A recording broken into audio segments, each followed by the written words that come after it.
Hi everyone, this is the NitroPlanes Ultimate. I've been wanting this plane for the longest time, but I did a little research on it and people are just griping about how bad this plane is and, in general how bad NitroPlanes is. So I shied away from this plane as well as all NitroPlanes plane. But when they dropped it to $47, I couldn't help it but buy it. I hit the buy now button. Got it, put it together, and I'd have to say, in my my opinion, it was no harder to put together than any other of my planes that cost 2 to 3 times as much. Planes from Hobby Lobby, from Advantage Hobby, My Atomic.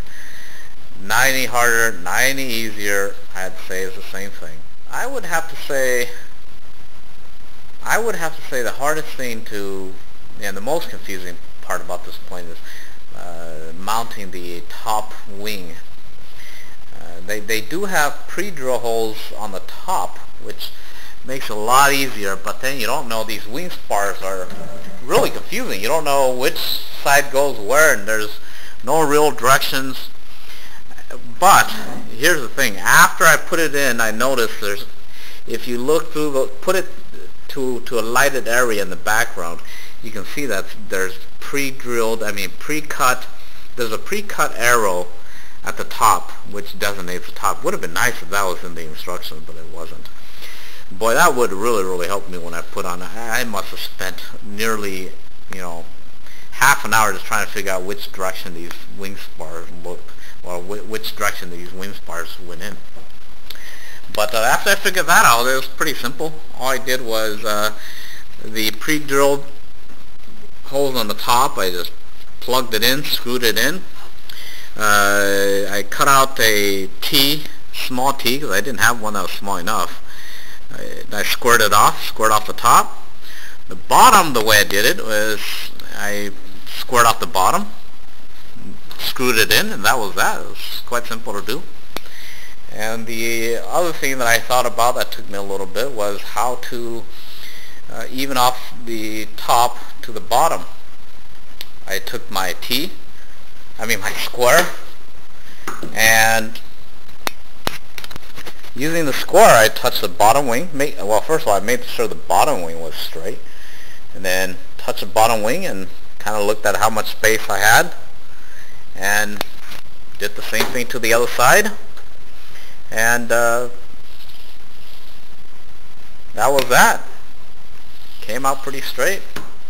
The other thing I wanted to mention is these push rod snap connectors. They look really nice, but what kind of stinks about them is that the nut at the end that holds it together is not a lock nut. It's one of these that are free moving. So if you tighten it too much to where it doesn't come off, the push rod no longer moves. If you then loosen it just a little bit, when you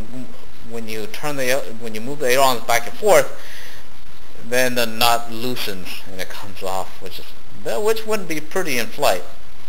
So I took a little bit of CA, I tightened it just to where I liked it, and put a little CA right at the end. Careful not to get it on the horn itself, but that certainly tightened it up, and it's nice. The only other thing I can mention is the horns, the hole for the horns, and the all the connectors in the back. They're all a little bit too small. What I ended up doing was, the push rods are metal, so I heated up the metal on my gas stove where it's really hot, and I just punched it right through the horns and the connectors, and that made for a very snug fit. And the snug fit means tighter control when you're flying. So anyways, awesome little plane. I flew it a couple days ago on this motor, 3530 turniqy, the 1100 one, on this 10x5 prop. It's roughly about 17 amps, and on this 1800 milliamps I get almost 10 minutes worth of flight. So any plane that gets close to 10 minutes is good enough for me. And I carry 2 batteries, and that's plenty.